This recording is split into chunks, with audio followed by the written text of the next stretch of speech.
Hello, welcome to my cookery program. I'm gonna tell you how to make Turkish flour halva.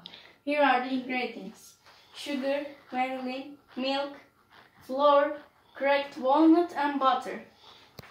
First heat the pan and put the butter and melt it.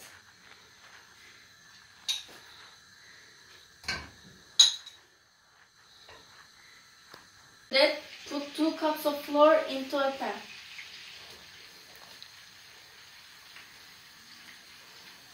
Put the vanilla and walnuts in it until it turns golden.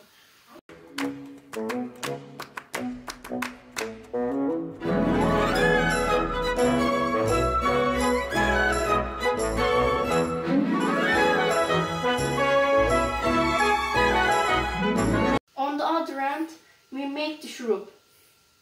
We pour 2 cups of milk into the saucepan. Pour 1 cup of sugar into the pan. Stir it until it boils. Now we add syrup into halva.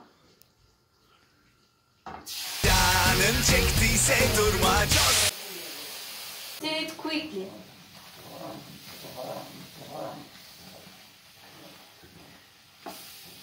It is ready to serve. And sprinkle the cinnamon. Enjoy your meal.